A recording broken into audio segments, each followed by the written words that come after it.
Hello friend, ચલો last લેક્ચરમાં આપણે ગ્રાફના પ્રોબ્લેમ્સ થોડા સોલ્વ કરેલા. આજે ગ્રાફના પ્રોબ્લેમ ઉપરનો લેક્ચર નંબર 2 આપણે જોઈશું. અચ્છા મિત્રો, ખાસ જે ગ્રાફ પહેલા લેક્ચરમાં કર્યા હતા એ બેઝ જે સ્થાનાંતર વેગ અને સમય અને પ્રવેગ પર આધારિત ગ્રાફ, બહુ સિમ્પલ ગ્રાફ હતા. આપણે એક બીજું વધારાનું કામ એ પણ કરવાના છીએ કે થોડાક એવા આદર્શ ગ્રાફ છે અને જે મેથેમેટિક્સના સમીકરણોને આધારે ગ્રાફના આકારો છે નક્કી થતા હોય છે. ઓકે, તો ચાલો પહેલું આપણે લઈએ સુરેખાનું સમીકરણ. કોઈ આલેખનો આકાર સુરેખા આવે તો ગણિતના એ કયા સમીકરણને અનુસરે? જો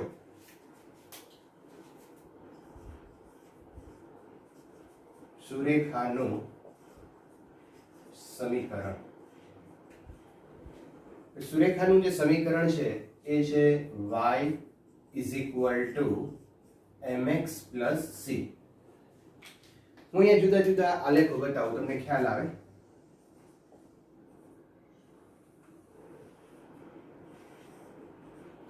ધારો કે આ રીતે આલેખ છે, આ x અક્ષ છે, આ y અક્ષ છે, બરાબર.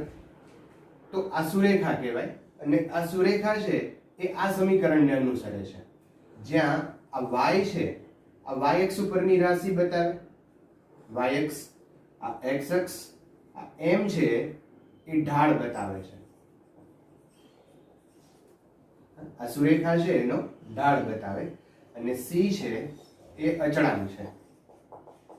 આ અચળાંકની કિંમત છે એ આપણે કેવી રીતે મેળવી શકીએ? તો અચળાંકની કિંમત મેળવવી હોય તો તમારે એક્સિયમ 0 લેવાનું. એક્સિયમ 0 લેતા y ની કિંમત ym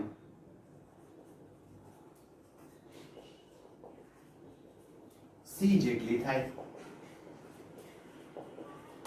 એક્સિયમ તમે 0 મૂકો તો y is equal to c થાય. બરાબર છે? અહીંયા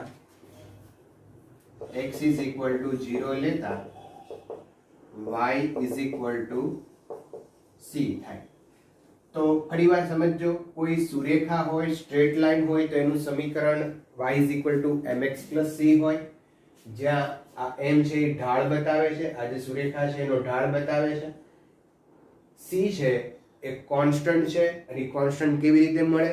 તો કે જો x બરાબર તમે 0 મૂકો, આ સમીકરણ છે એની અંદર x is equal to 0 મૂકો તો ym છે એ c જેટલો થઈ જાય, y is equal to c.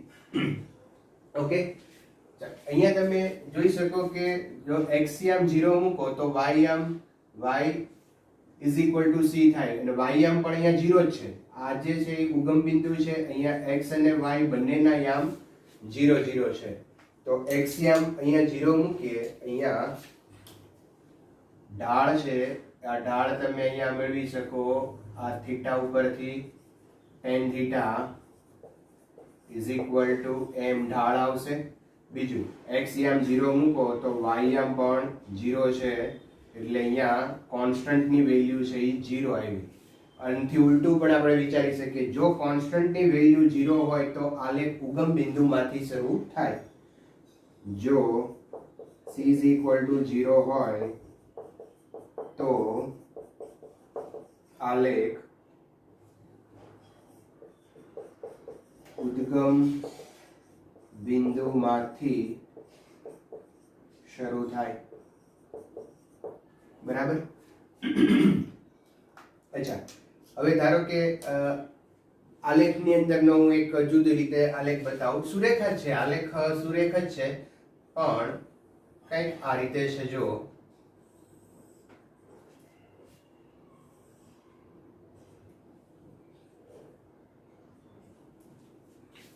ચલો અહીંયા આલેખ કંઈક આવો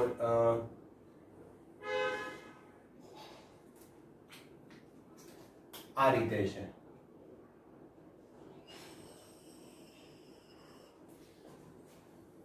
તો મિત્રો આ પણ સુરેખા જ છે. આ સુરેખા પણ y is equal to mx plus c ને જ અનુસરે. બટ આનો જે ઢાળ છે એ ઢાળ અહીંયા આપણે લઈએ tan થીટા, બરાબર. tan થીટા બરાબર સામેની બાજુ છેદમાં પાસેની બાજુ કરી અને તમે ઢાળ છે એ મેળવી શકો. m is equal to tan theta અને એ તમને ઢાળ આપી દે તો m ની વેલ્યુ મળી જાય. હવે કોન્સ્ટન્ટ આપણે મેળવવો હોય તો શું કરવાનું? કોન્સ્ટન્ટ મેળવવા માટે એક્સિયમ 0 લ્યો. x બરાબર 0 લેતા y આમ છે એ y બરાબર c થાય. તો અહીંયા મિત્રો x બરાબર 0. હવે x અહીંયા 0 છે. x ક્યાં 0 છે? અહીંયા. x ની વેલ્યુ અહીંયા 1 2 3 4 એમ થતી જાય. બરાબર. તો હવે હું શું કામ કરું સમજજો, બહુ મજાનું છે આલેખ. આ આલેખને હું પાછળ લંબાવી દઉં. તો આ y અક્ષ છે. y અક્ષ ઉપર એક્સિયમ 0 હોય. y અક્ષ ઉપર એક્સિયમ 0 હોય તો x અહીંયા x 0 છે અને ત્યારે y ની વેલ્યુ કંઈક આટલી મળી આપણને. અને તમે ધારો કે આ જે વેલ્યુ મળી y ની એ થઈ ગયો કોન્સ્ટન્ટ c. બરાબર. પણ માઇનસ આવશે નીચે છે તો અહીંયા x ઇઝ ઇક્વલ ટુ 0 લેતા y ઇઝ ઇક્વલ ટુ અહીંયા આપણને મળશે -c. આટલો અંતર અહીંયા એક્સિયમ 0 હોય. આ આખી રેખા ઉપર એક્સિયમ 0 હોય. બરાબર. આને મેં પાછળ લંબાવી દીધું તો x 0 હશે ત્યારે y ની વેલ્યુ છે એ આટલી છે. ધારો કે આ 5 હોય 10 હોય વોટેવર જે કંઈક સ્કેલ માપ લીધા હોય એ મુજબની આ વેલ્યુ હોય તો એ આપણને c કોન્સ્ટન્ટ ની કિંમત મળે પણ માઇનસમાં. બરાબર. તો y is equal to -c થાય. તો આના માટે સમીકરણ શું લખાય? y is equal to mx - c. y is equal to mx - c. અહીંયા પ્લસ c ની બદલે શું આવશે? -c આવશે. બરાબર. અચ્છા, આના માટે સમીકરણ લખવું હોય તો શું લખાય? y is equal to mx + c. c તો 0 છે તો આ ઉગમ બિંદુમાંથી પસાર થાય તો y is equal to mx હોય. જો અહીંયા આ x અને અંતઃખંડ પણ કહેવાય. આટલો જે ભાગ છે આ અંતઃખંડ છે. જો x અંતઃખંડ હશે તો -c આવશે. બરાબર. એ જ રીતે અહીંયા હું ફરી એક બીજો એક આલેખ બતાવું. જો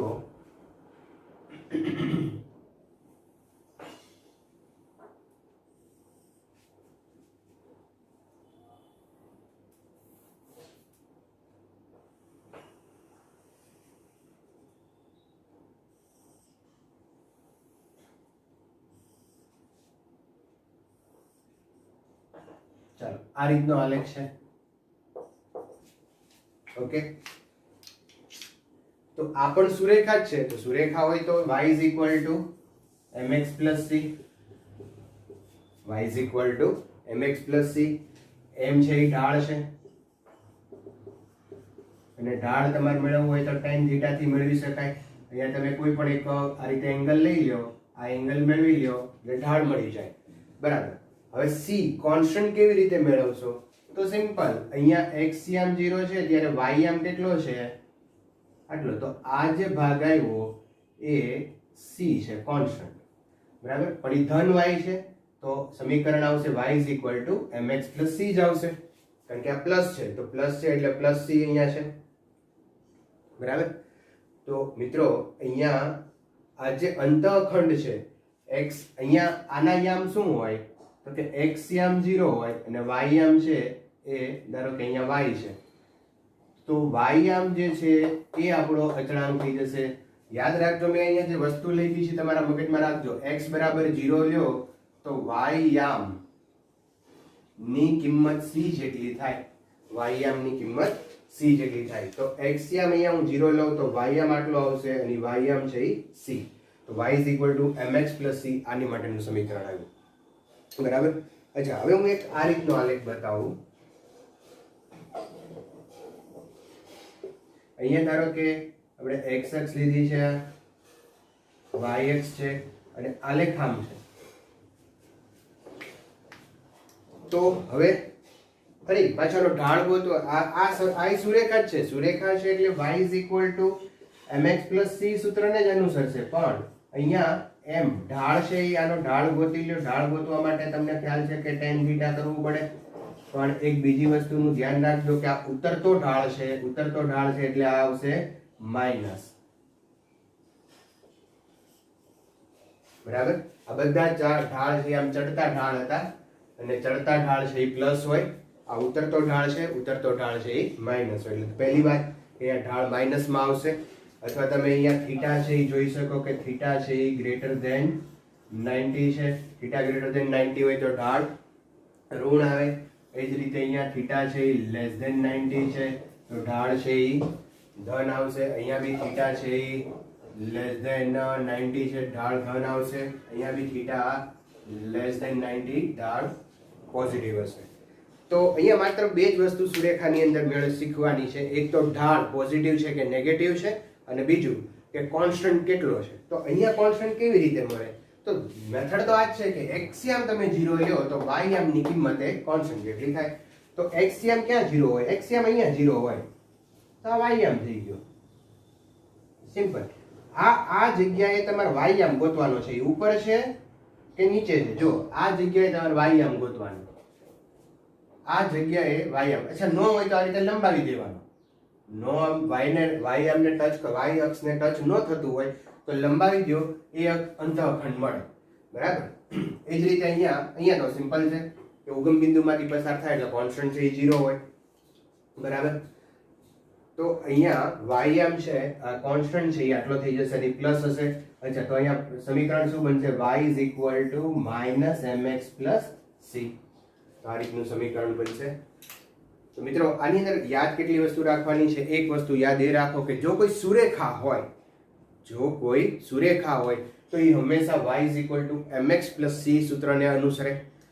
હા, હવે સુરેખા છે એ આમ ઉગમ બિંદુમાંથી પસાર થાય છે કે x અક્ષને છેદે છે કે અહીંયા y અક્ષને છેદે છે, y અક્ષથી શરૂ થાય છે કે પછી આ રીતે છે. બરાબર. તો એ કેવી રીતે ખબર પડે? તો એક કોન્સ્ટન્ટ અને ઢાળ ઉપરથી ખબર પડે. જો ચડતો ઢાળ હોય એટલે કે પોઝિટિવ ઢાળ હોય તો દરેકનો આલેખ છે એ ચડતો બતાવવો પડશે. ઢાળ જો પોઝિટિવ હોય તો આલેખ ચડતો બતાવવાનો, એટલે કે ઇન્ક્રીઝ, આમાં એનો આલેખ છે એ આ રીતે ઉપર તરફ દેખાડવો પડશે. બીજું, જો કોન્સ્ટન્ટ ઉપરથી ખબર પડે કે આલેખની શરૂઆત ક્યાંથી થાય છે. જો કોન્સ્ટન્ટ 0 હોય તો આલેખ ઉગમ બિંદુમાંથી પસાર થાય. જો કોન્સ્ટન્ટ ઋણ હોય તો આલેખ x અક્ષ ઉપરથી અથવા તો ઋણ y અક્ષ ઉપરથી શરૂ થાય. અને જો કોન્સ્ટન્ટ પ્લસ હોય તો આલેખ y અક્ષ ઉપરથી શરૂ થાય. અને જો કોન્સ્ટન્ટ છે પ્લસ હોય પણ ઢાળ ઋણ હોય તો આલેખ આ રીતે x અને y ને છેદતો હોય. બરાબર. તો આ એક વસ્તુ ધ્યાન રાખો. આવા જુદા જુદા આકારોની આપણે ચર્ચા કરીએ, પણ આ એક નોટ કરી લેવો. પછી બીજો આકાર લઈએ. બીજો આલેખનો આકાર છે પરવલય. હવે પરવલય આકાર હોય તો કોઈ પણ સમીકરણ છે, ગતિનું સમીકરણ છે, એ કયા ગણિતના સમીકરણને અનુસરે? તો એ આ સમીકરણને અનુસરે છે. x = ky² અથવા તો y = kx², વોટેવર. એના ઉપરથી અહીંયા આપણે લેશું. રિલેશન શું હશે ખબર છે? કે x ચલે છે y² અથવા તો y ચલે છે x². એટલે વર્ગનો સંબંધ આવશે તો ત્યારે એનો આકાર પરવલય આકાર હોય. આમ પરવલય આ રીતે આ જે આકાર છે એ પરવલય છે. આમ હોય આ આકાર, આ બધા પરવલય જ કહેવાય. બરાબર. આ બધા આકારો જે છે એ પરવલય છે. બરાબર. યુ આકાર. આમ પછી આને સુરેખ જ કહેવાય. પછી આમ આડી હોય તો સુરેખ કહેવાય, ઊભી હોય તો સુરેખ કહેવાય, નામ હોય તો સુરેખ જ કહેવાય. એટલે આ પરવલય જ છે બધા. બરાબર. પણ ક્યારે કયો આલેખ આવશે એની આપણે જોઈ લઈએ કે કેવી રીતે કયો આલેખ ક્યારે આવે. ક્યારે સીધો આલેખ હોય, ક્યારે ઊંધો આલેખ હોય, ક્યારે આ બાજુ હોય, ક્યારે આ બાજુ હોય. તો અહીંયા જોઈએ આપણે. તો અહીંયા જુઓ કે પરવલયનું આ સમીકરણ છે y = ky². તો અહીંયા y² છે, y નો વર્ગ છે. તો y નો વર્ગનો અર્થ એવો થાય કે y ની કિંમત, અહીંયા હું એક નોટ કરું, ધ્યાન રાખજો, y વર્ગનો અર્થ કે y ની કિંમત ધન અથવા ઋણ હોઈ શકે. y² લખ્યો છે એટલે y ધન હોઈ શકે અથવા તો ઋણ હોઈ શકે. કારણ હું એમ કહું કે અહીંયા x ની કિંમત 4 આવી, x = 4 આવી, k = 1 છે. x ની કિંમત 4 આવી, k ની કિંમત 1 છે. તો y ની કિંમત શું હશે? બરાબર. તો y ની કિંમત છે એ ±2 હોઈ શકે. પ્લસ ઓર માઇનસ 2, એટલે કે જો તમે -2 મૂકો તોય 4 આવશે, +2 મૂકો તોય 4 આવશે, કે તો 1 છે, બરાબર. તો y² જેનો વર્ગ કર્યો છે, જે રાશિનો વર્ગ કર્યો છે એ રાશિ પ્લસ અથવા તો માઇનસ હોઈ શકે. તો અહીંયા એ જ વસ્તુ સમજજો કે જો x y² હોય તો y અક્ષ ઉપરની રાશિ ધન અથવા ઋણ હોઈ શકે. તો અહીંયા મેં y આ ધન છે, y અક્ષ, અને આ ઋણ છે. તો આલેખ એવો બતાવ્યો કે જેમાં y ની કિંમત પોઝિટિવ અથવા તો નેગેટિવ હોઈ શકે. આ પોઝિટિવ છે, આ નેગેટિવ છે, બરાબર. તો અહીંયા x ની વેલ્યુ પોઝિટિવ જ આવશે, y તમે નેગેટિવ લ્યો કે પોઝિટિવ લ્યો, x ની વેલ્યુ તો પોઝિટિવ જ આવશે. આ x હંમેશા પોઝિટિવ હશે, અહીંયા y છે એ નેગેટિવ કે પોઝિટિવ હોઈ શકે, બરાબર. હવે આના માટે શું વિચારી શકાય? જો y ની વેલ્યુ છે એ 2 આવી શકે, પ્લસ ઓર માઇનસ છે, એટલે y નો સ્ક્વેર તો થવો જોઈએ, આપણે નક્કી છે. x ky². પણ x કેવો છે? નેગેટિવ, તો હું અહીંયા મૂકી દઉં માઇનસ. y ની વેલ્યુ તમે પ્લસ લેશો કે માઇનસ લેશો, y² છે એ પોઝિટિવ થઈ જશે, પણ અહીંયા આગળ માઇનસ છે એટલે x ની વેલ્યુ માઇનસ થઈ જશે. તો આ x છે એ માઇનસ છે. તો જો કોઈ સમીકરણ x -ky² ને અનુસરતું હોય તો એનો પરવલય આકાર આ રીતે આવે, બરાબર. હવે એ જ રીતે અહીંયા વિચારો તો અહીંયા કોની વેલ્યુ પ્લસ માઇનસ થઈ છે? તો જો અહીંયા x ની વેલ્યુ છે આ છે એ પોઝિટિવ છે, આ છે એ નેગેટિવ છે. તો x ની વેલ્યુ પોઝિટિવ અને નેગેટિવ થઈ છે એટલે સ્ક્વેર કોનો કરવો પડશે? x નો. તો સમીકરણ અહીંયા આ રીતે બનાવી શકાય, y kx². ચાલો, y ની વેલ્યુ છે એ કેવી છે? પોઝિટિવ જ છે, તો આમનામ જ રહેશે y kx². જો y ની વેલ્યુ આ આલેખમાં જુઓ તો અહીંયા પણ તમે જોઈ શકો કે x ની વેલ્યુ છે અહીંયા પોઝિટિવ છે, x ની વેલ્યુ અહીંયા નેગેટિવ છે. તો x નેગેટિવ પોઝિટિવ થયો છે, y તો પોઝિટિવ નેગેટિવ જ છે. તો y kx² પણ અહીંયા કેવું આવશે? માઇનસ. શું કામ? કારણ કે આ ઋણ y છે, y ની વેલ્યુ ઓલવેઝ નેગેટિવ રહેવી જોઈએ, તો આ નેગેટિવ મૂક્યું, બરાબર. તો જો કોઈ સમીકરણ k x² અથવા તો અહીંયા રિલેશન હું એક જનરલ પર્પઝમાં લખું કે આ x y proportional to x², આવું જો હોય તો આલેખનો આકાર હંમેશા કેવો હોય? પરવલય. પછી એ પરવલય ઉપરની દિશામાં છે, નીચે છે, ડાબી તરફ છે, જમણી તરફ છે, એ કેવી રીતે ખબર પડે?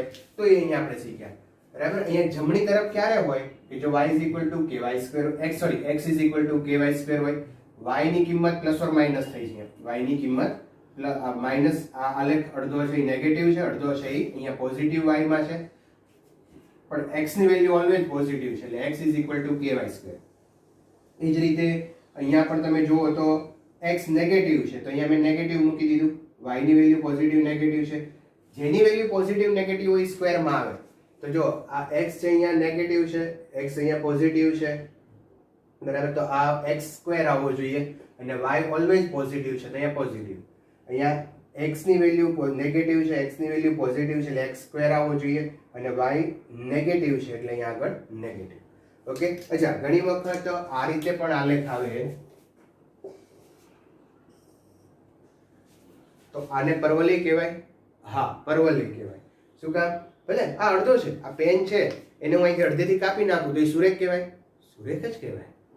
એમનો કહેવાય અડધી સુરેખ, બરાબર. આ અડધો પરવલય એવું બોલાતું નથી, પણ આનો આકાર આને પરવલય જ કહેવાય. અને આ કઈ રીતે આનો આ જે સમીકરણ આવ્યું, ચાલો આ સમીકરણ મને કહેશો કે કયા સમીકરણને અનુસરે છે? જો અહીંયા x ની વેલ્યુ છે, આ પહેલું જે સમીકરણ આપણું છે, આ આલેખ આવ્યો છે એવું બતાવે છે, આટલો ભાગ નથી આવ્યો, તો x ky², x ky² આમ થાય, બરાબર. તો x ky² ને અનુસરે છે આ x અને આ y, બરાબર. અચ્છા, એક ધારો કે એક સમીકરણ લઈએ આપણે, 2ad અથવા તો s v² - u², v² - u². 2as is equal to v square minus u square. સમજો મજાનું સમીકરણ છે. તો અહીંયા s પ્રપોઝનલ ટુ v સ્ક્વેર છે. પ્રારંભિક વેગ એનો 0 છે, 2 અને a છે આ અચળ છે, બરાબર. તો આનો આલેખ કેવો આવે? s પ્રપોઝનલ ટુ v સ્ક્વેર થયું તો એનો આલેખ કેવો આવે? ધારો કે હું અહીંયા લઉં છું s અને અહીંયા લઉં છું હું v, તો આનો આલેખ કેવો આવશે? s પ્રપોઝનલ two v square. તો જો s અને x ને સરખાવો, હા સરખાવી શકાય. અહીંયા ચલે છે ની નિશાની કાઢી નાખો, હું ઇક્વલ ટુ મૂકી દઉં તો ઇક્વલ ટુ આવી જશે. અને આ v સ્ક્વેર અને અહીંયા y સ્ક્વેર છે તો આ v અને અહીંયા y છે. તો ચાલો આનો આકાર કેવો હોવો જોઈએ? તો એનો આકાર છે એ આવો આવશે. નીચે પણ તમે દોરી શકો, કોઈ પ્રોબ્લેમ નથી, બરાબર. તો s અને એટલે કે સ્થાનાંતર અને વેગ વર્સિસ સ્થાનાંતરના આલેખ છે એ આવો પરવલય આવે. v વર્સિસ s નો આલેખ પરવલય આવશે, બરાબર. તો જો સમજો, એટલે અડધો, મારું કહેવાનું અહીંયા એ છે કે અડધો આલેખ હોય તો એને પરવલય કહેવાય. આ મિત્રો હું આમ દોરું તો આ પણ પરવલય જ છે, બરાબર. આ પણ પરવલય જ છે. આ y અક્ષ છે, આ x અક્ષ છે, બરાબર. અને આમ પણ અહીંથી તમે કરવું હોય તો કરી શકો, બરાબર. તો આના જેવો જ આલેખ થયો. y is equal to kx વાળો થયો. આ બતાવ્યું નથી. અમુક જગ્યાએ એવી જરૂર પડતી એ નહીં હોય.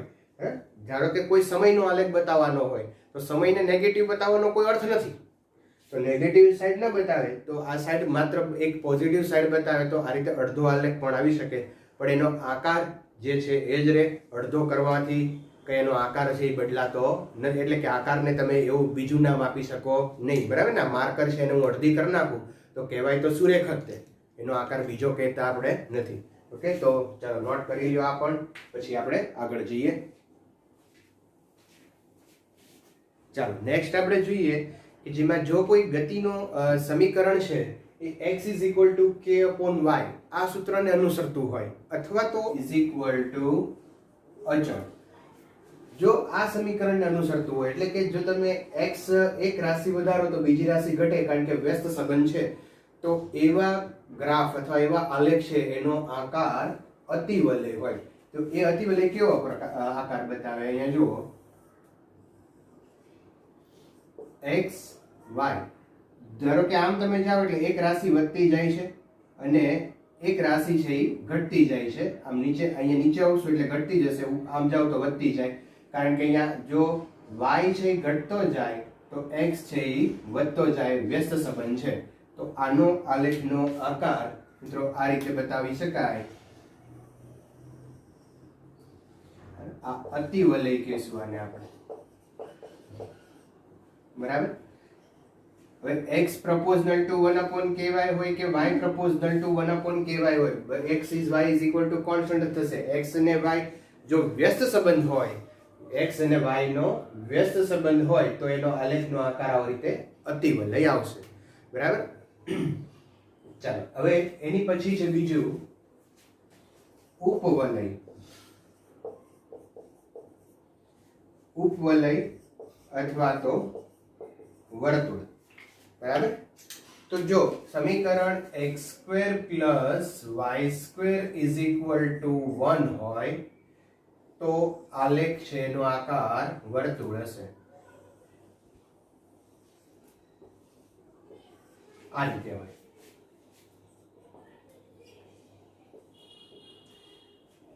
જો x² + y² is equal to 1 હોય તો આલેખનો આકાર છે એ વર્તુળ હશે. બટ જો x² upon a² plus y² upon b² is equal to 1 હોય તો એનો આકાર છે એ ઉપવલય હોય. તો એનો આકાર ઉપવલય એટલે આમ અંડા જેવો આકાર. આ જે છે એ A છે અને આ છે એ B છે. A અને B સરખા નથી તો આકાર છે એ આવો આને ઉપવલય કહેવાય, અંડા જેવો આકાર જે છે, બરાબર. તો ઉપવલય હોય. આની હું ડિટેલમાં ચર્ચા હું એટલા માટે નથી કરતો કારણ કે અત્યારે આનો ખાસ કઈ ઉપયોગ આવતો નથી.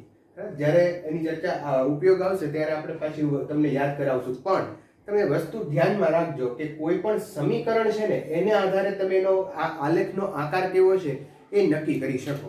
બરાબર. અને છેલ્લો એક છે ચર ઘાતાંકીય આલેખ.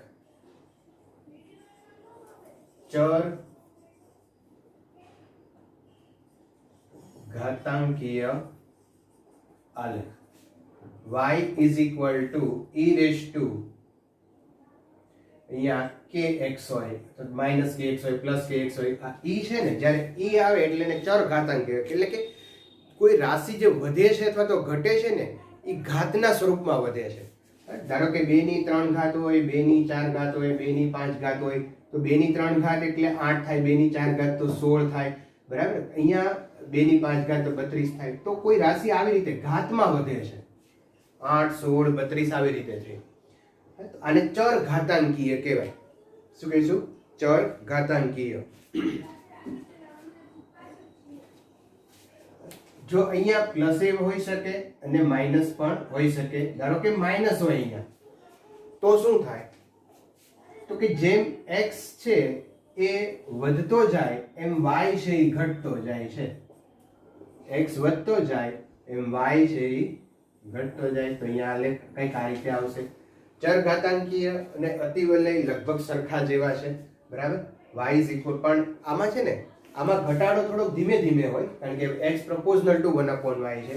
અને અહીંયા ઘટાડો છે ને એ ઘાતની રીતે હોય, ખૂબ ઝડપથી ઘટાડો થતો જાય. અચ્છા, હવે જો એક હોમવર્કમાં તમને આખું ધ્યાન રાખજો કે અહીંયા y છે, અહીંયા x છે, y is equal to e raised to plus kx છે. તો હવે આલેખ કેવો આવે? પ્લસ kx હોય તો x વધતો જાય એમ y પણ વધતો જાય, પણ ચર ઘાતાંકીય રીતે વધારવાનું. ચલો હોમવર્કને હું તમને અહીંયા શીખવાડી દઉં. તો આલેખ કંઈક આ રીતે આવશે. ચર ઘાતાંકીય રીતે વધતો જશે, આ ઘટતો જાય છે. તો આટલા આલેખોના આકાર છે એ યાદ રાખજો. આ બધા આદર્શ આલેખો છે. બરાબર. એ આલેખોના આકારો ખાસ યાદ રાખવાના. અહીંયા હું એક ચર્ચા કરી લઉં કે આપણે કેટલા આલેખો શીખ્યા અને એના એક મેઇન સમીકરણો છે એ જ તમારી સામે મૂકું છું ખાલી. ઓકે, ચાલો તો નોટ કરી લો.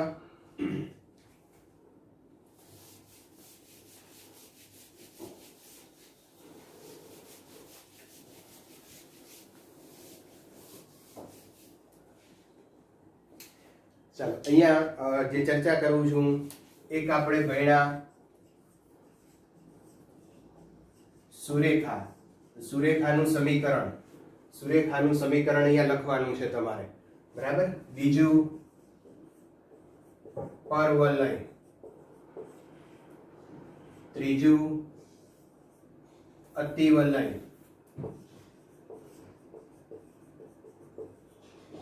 ચોથું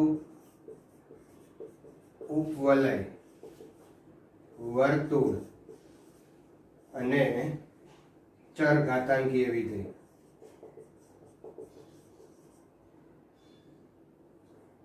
ચાલો તો આટલું તમારે કોમેન્ટ બોક્સની અંદર લખવાનું છે. આ બધાના સૂત્રો એના સમીકરણો લખવાના છે. બરાબર. સુરેખાનું સમીકરણ અહીંયા લખવાનું, જનરલ એક સમીકરણ લખવાનું છે. દાખલા તરીકે સુરેખા છે તો એનું સમીકરણ છે y is equal to mx plus c. બરાબર. પછી એ તમને યાદ હોવું જોઈએ સાથે સાથે કે જો y is equal to mx હોય, કોન્સ્ટન્ટ ન હોય તો આલેખ કેવી રીતે શરૂ થાય? ઉગમ બિંદુમાંથી શરૂ થાય. બીજું અહીંથી હોય તો આનું સમીકરણ શું થાય? અહીંયા હોય તો એનું સમીકરણ શું થાય? અને આમ હોય તો એનું સમીકરણ શું થાય? તો આ સમીકરણો તમારે તમારી બુકમાં લખવાના છે અને જનરલ સમીકરણ અહીંયા કોમેન્ટ બોક્સની અંદર લખવાના છે. સુરેખા, પરવલય, અતિવલય, ઉપવલય, વર્તુળ અને ચર ઘાતાંકીય એ બધાના સમીકરણ લખવાના છે.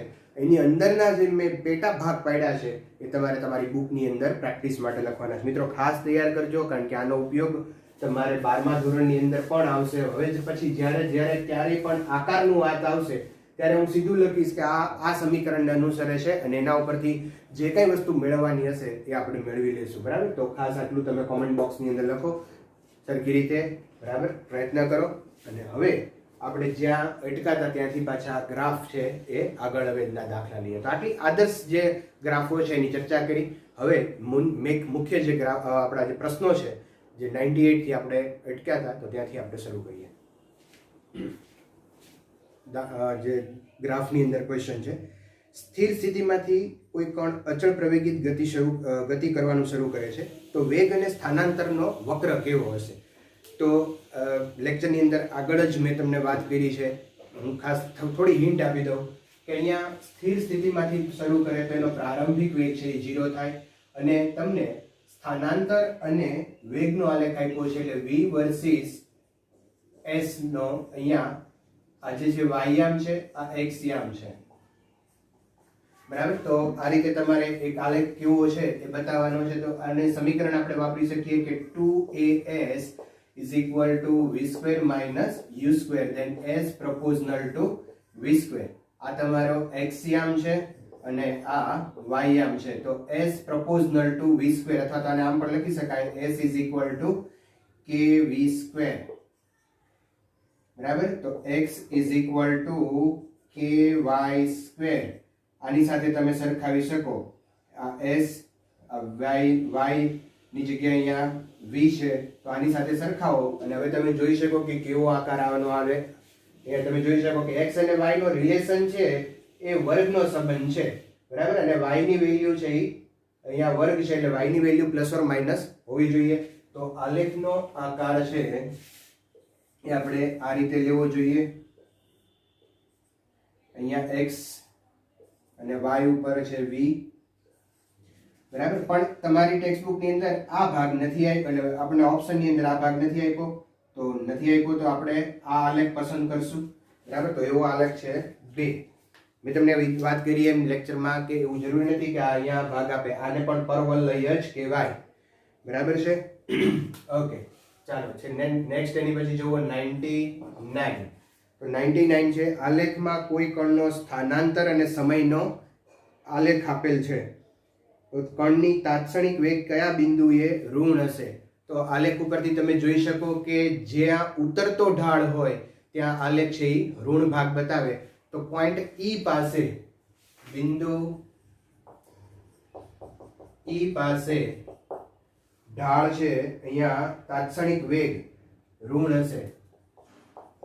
તાત્ક્ષણિક વેગ ઋણ હશે.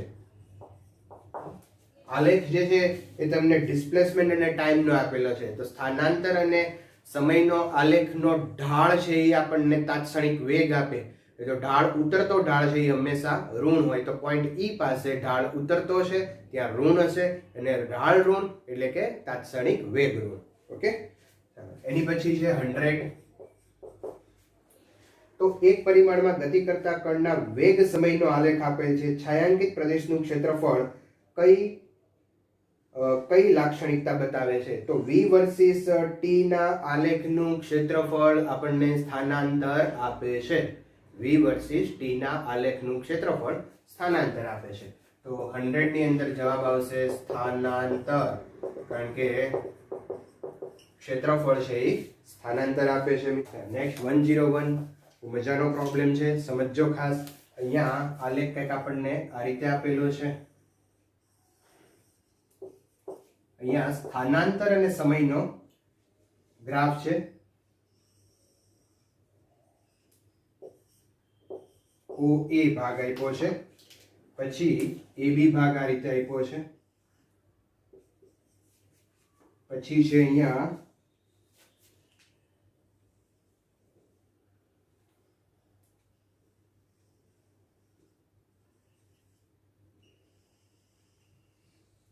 BC અને CD. બરાબર, આ રીતે 3 આલેખો આપ્યા છે, 4 ભાગ આપ્યા છે, OA, AB, BC અને CD. આ સમયગાળામાં કણનો પ્રવેગ અનુક્રમે કયો હશે? ઓપ્શનો તમને આપેલા છે. તો મિત્રો અહીંયા તમે જોઈ શકો કે x વર્સિસ t નો આલેખ છે. પહેલી વસ્તુ ધ્યાન રાખજો કે x વર્સિસ t ના આલેખનો ઢાળ વેગ આપે. x વર્સિસ t ના આલેખનો ઢાળ વેગ આપે. તો અહીંયા તમે જુઓ આલેખ છે એની અંદર વેગ છે એ બદલાતો જાય છે. અહીંયા આ એંગલ છે એ ઘટતો જાય છે. એંગલ ઘટતો જાય એનો અર્થ એમ છે કે વેગ ઘટતો જાય છે. બરાબર. તો પહેલી વાત અહીંયા આપણને એ ખબર પડે કે ઓ એ ભાગમાં વેગ ઘટે છે. વેગ કેવો થાય છે? ઘટે છે, કારણ કે થીટા ઘટતો જાય છે. બીજું, વેગ પોઝિટિવ છે કે નેગેટિવ? તો અહીંયા જોઈ શકાય કે થીટા છે એ <90 છે. વેગ ધન છે, થીટા <90 છે. હવે વેગ ઘટે છે અને વેગ ધન છે. વેગ ત્યારે જ ઘટે જો પ્રવેગ વેગની વિરુદ્ધ દિશામાં હોય.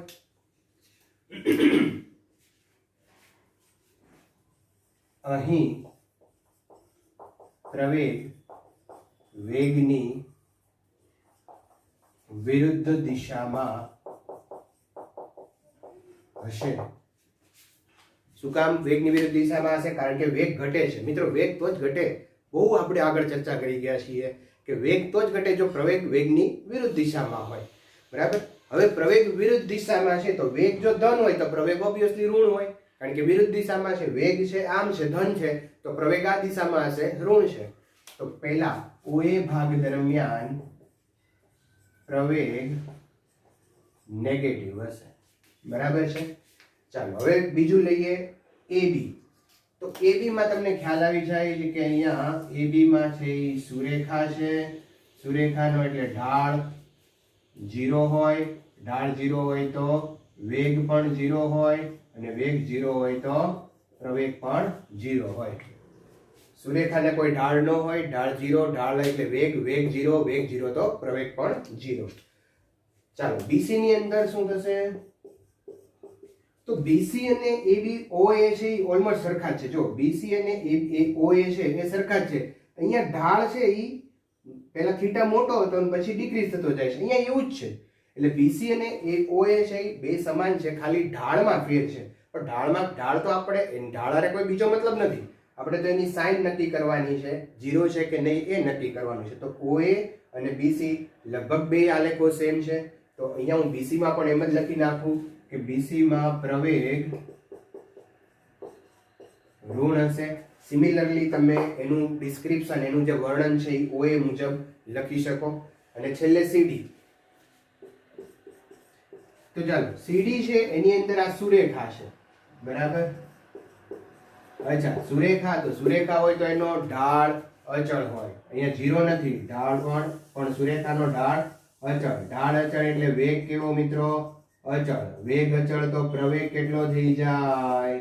0. વેગ અચળ હોય તો પ્રવેગ 0 થઈ જશે. તો અહીંયા પ્રવેગ 0 છે.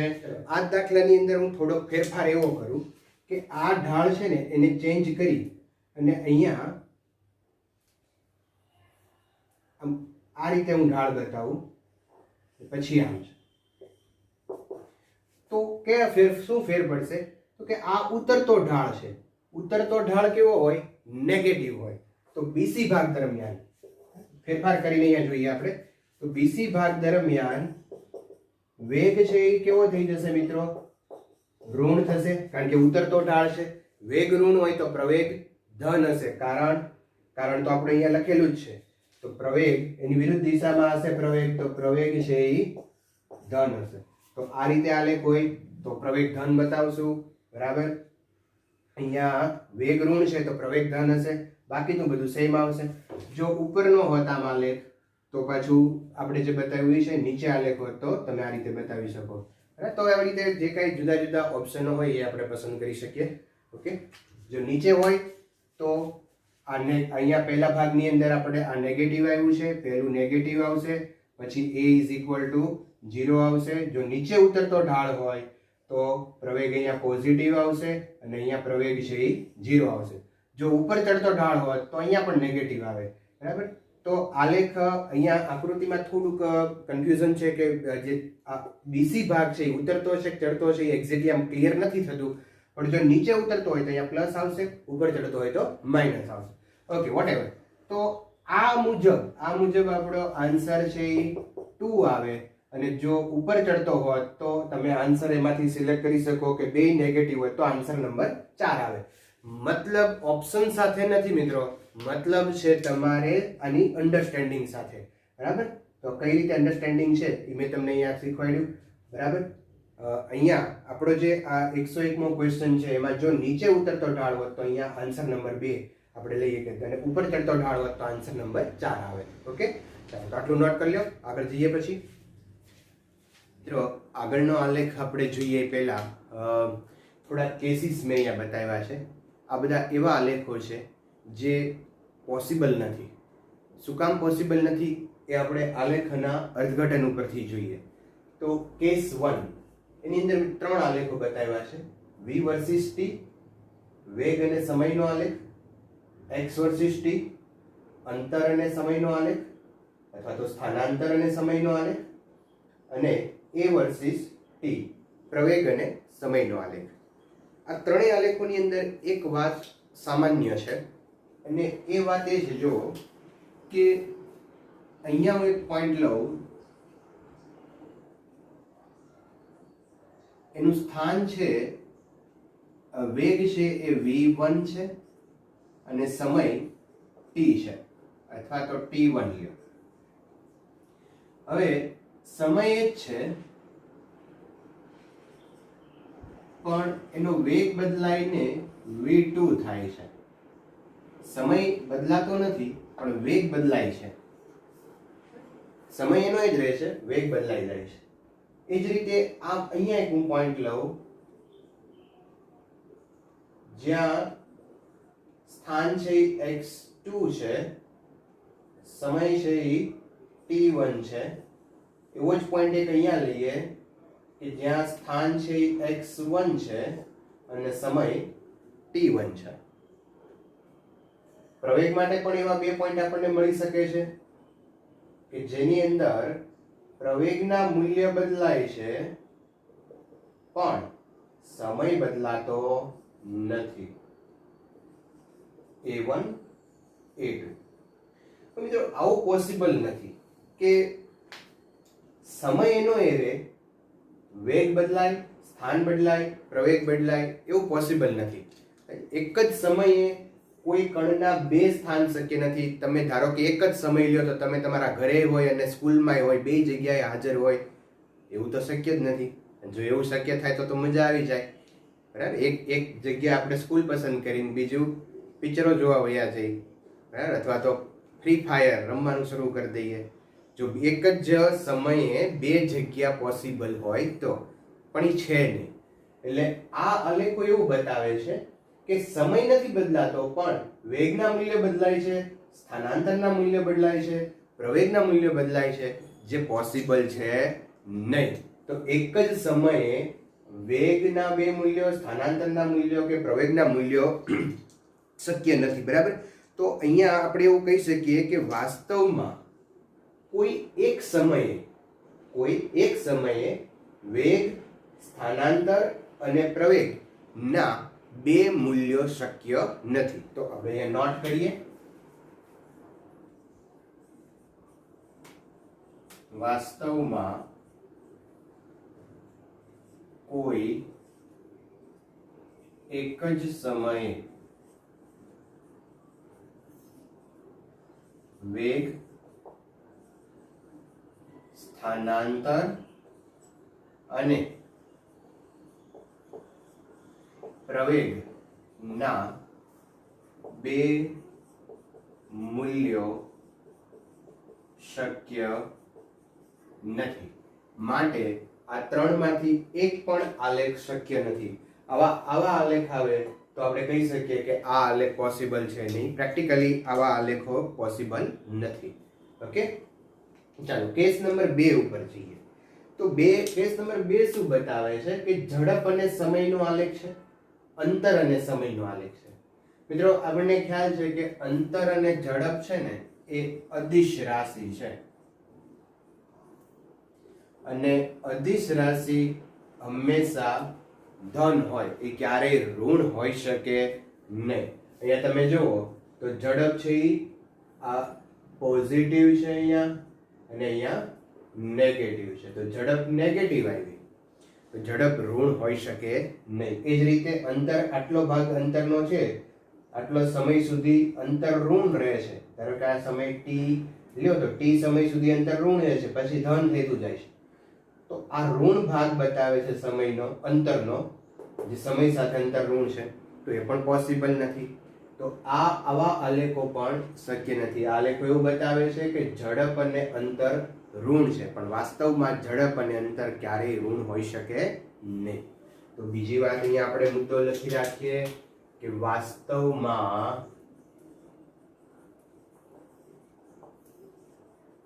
ઝડપ અને અંતર ક્યારેય ઋણ ન હોઈ શકે. બરાબર છે મિત્રો? તો આ આલેખ પણ પોસિબલ છે નહીં.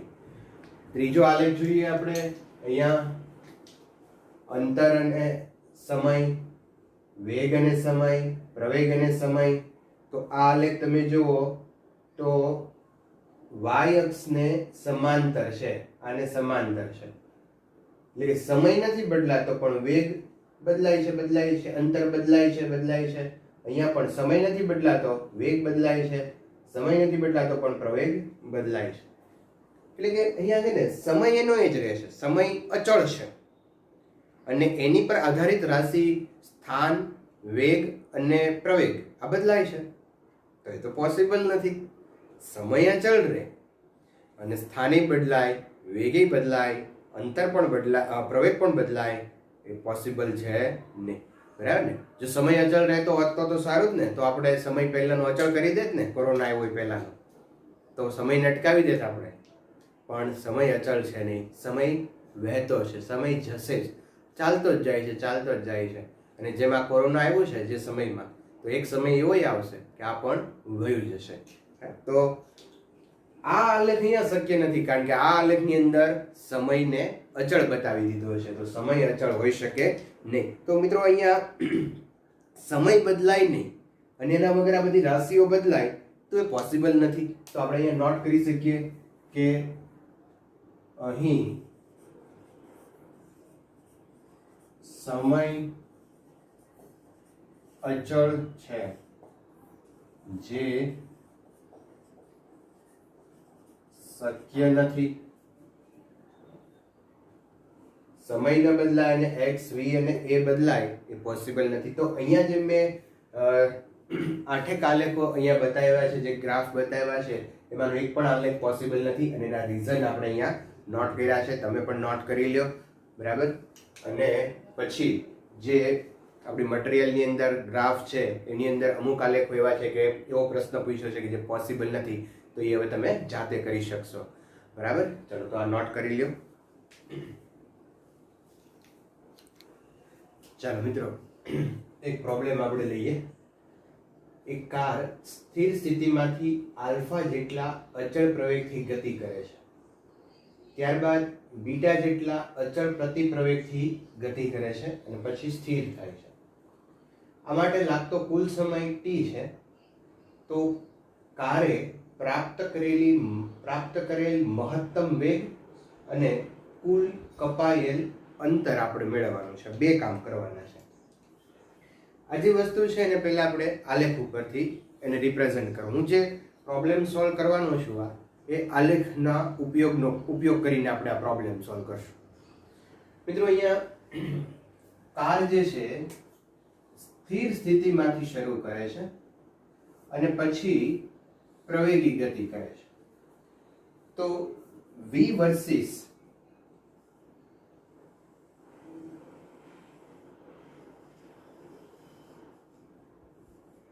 t નો આલેખ આપણે વિચારીએ. સ્થિર સ્થિતિમાંથી કરે છે એટલે ઉગમ બિંદુમાંથી આપણો આલેખ છે એ શરૂ થશે અને પછી અચળ પ્રવેગથી ગતિ કરે છે એટલે સુરેખા આવે, કારણ કે v વર્સિસ t નો આલેખનો ઢાળ પ્રવેગ આપે અને ઢાળ છે અહીંયા સુરેખ હોવો જોઈએ કારણ કે પ્રવેગ અચળ છે. તો અહીંયા આ જે છે OA ટાઈમ લઈએ આપણે એટલો T1, તો T1 સમય સુધી અચળ પ્રવેગથી ગતિ કરશે, ત્યારબાદ બીટા જેટલા અચળ પ્રતિપ્રવેગથી ગતિ કરશે. પ્રતિપ્રવેગ છે એ પણ અચળ જ છે, તો અચળ છે એટલે આપણે ફરી પાછો આલેખને સ્ટ્રેટ લાઈન બતાવશું. આ ટાઈમ લઈએ આપણે T2,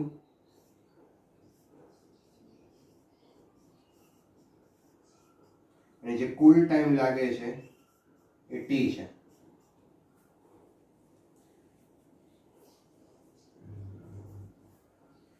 તો પહેલા પ્રવેગી ગતિ કરશે, પછી પ્રતિપ્રવેગી ગતિ કરશે, અને અંતે એનો વેગ છે 0 થઈ જાય છે, સ્થિર થઈ જાય છે. તો પ્રાપ્ત કરેલ મહત્તમ વેગ ગોતો, કપાયેલ કુલ અંતર મેળવો. આ બે વસ્તુ મેળવવી છે. તો એ આલેખ ઉપરથી આ કામ કરું તો પહેલા અહીંયા જુઓ કે આ OA રેખાનો ઢાળ છે એ પ્રવેગ આપશે આલ્ફા. આનો પ્રવેગ જે છે OA રેખા છે એ અહીંયા કાર છે આલ્ફા પ્રવેગથી ગતિ કરે છે, તો OA રેખાનો ઢાળ એ આપણને પ્રવેગ આપે. તો alpha is equal to, alpha એટલે પ્રવેગ છે, OA રેખાનો ઢાળ.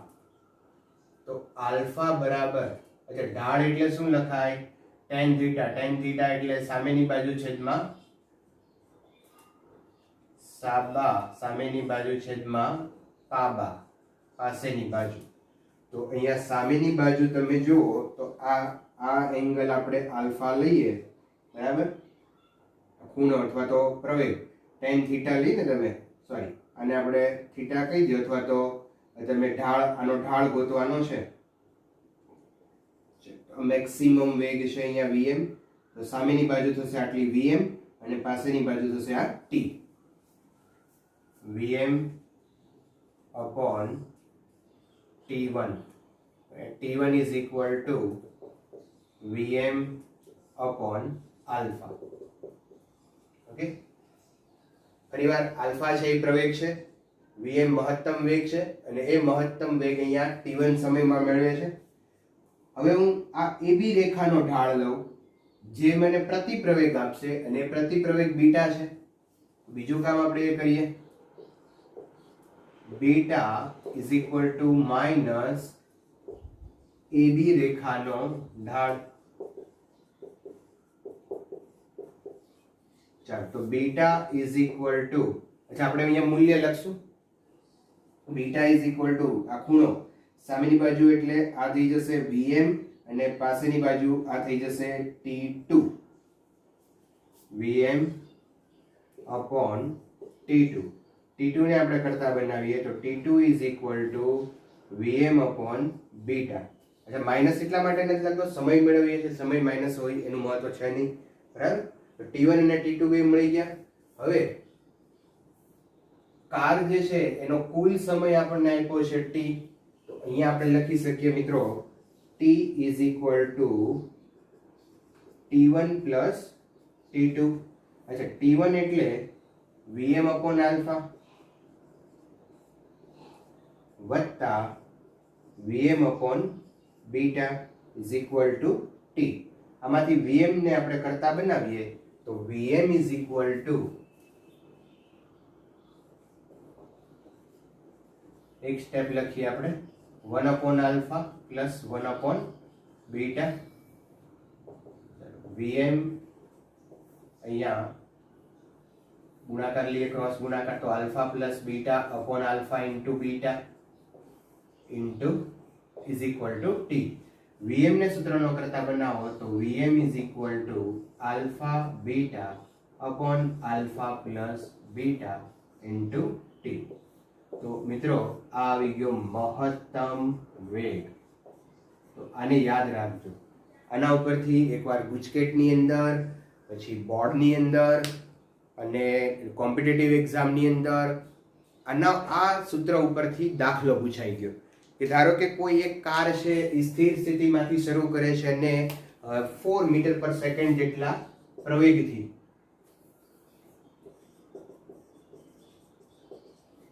ગતિ કરે છે અને ત્યારબાદ એ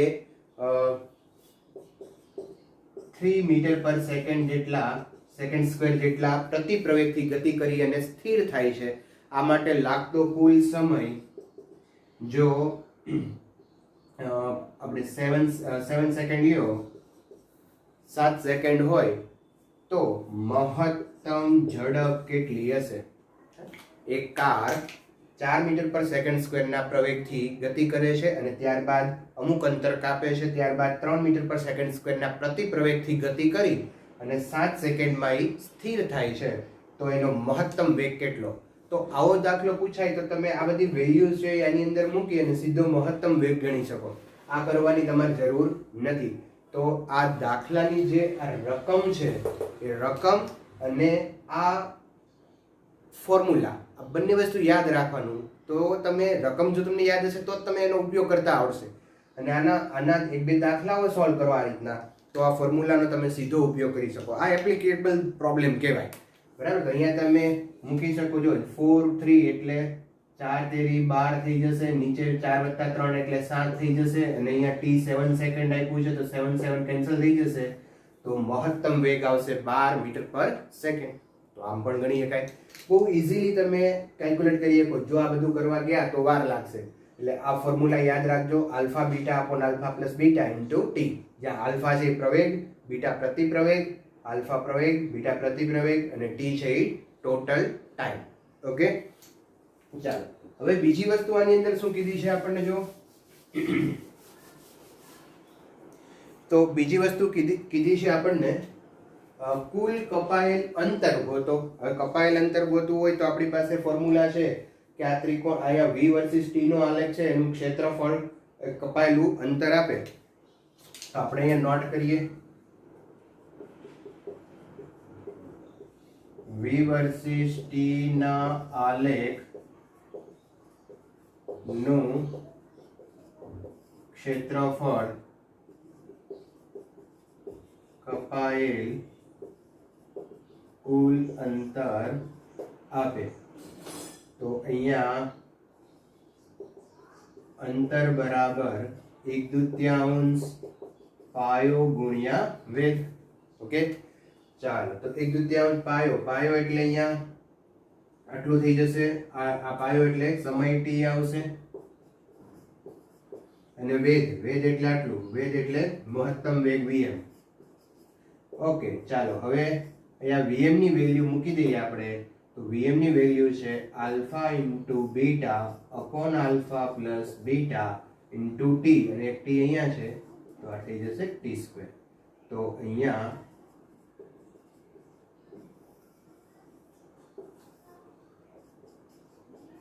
કપાયેલ અંતર આવી ગયું half alpha beta upon alpha plus beta into T square. આ પણ ફોર્મ્યુલા યાદ રાખો, આ પણ ખૂબ જ અગત્યની છે. આના ઉપરથી પણ દાખલો એક્ઝામની અંદર પૂછાઈ ગયો. તો આ એક ખૂબ જ ઇમ્પોર્ટન્ટ કન્સેપ્ટ છે. આ કન્સેપ્ટને તમે અચળ પ્રવેગી ગતિના સમીકરણોનો ઉપયોગ કરીને પણ સોલ્વ કરી શકો. પણ અહીંયા મેં આલેખનો ઉપયોગ કર્યો છે. તમે એનાથી અત્યારે આપણે આલેખનો પ્રોબ્લેમ ભણીએ છીએ તો આલેખ ઉપરથી આ સોલ્વ થયો છે. તો આ રીતે મેથડ છે ને ધ્યાનમાં રહેજો અને આ બંને ફોર્મ્યુલા છે એ યાદ રાખજો. ચાલો તો આપણે મિત્રો અહીંયા અટકીએ. નેક્સ્ટ લેક્ચરમાં હવે આગળના નવા ટોપિક તરફ આપણે જશું. Thank you, take care, good bye.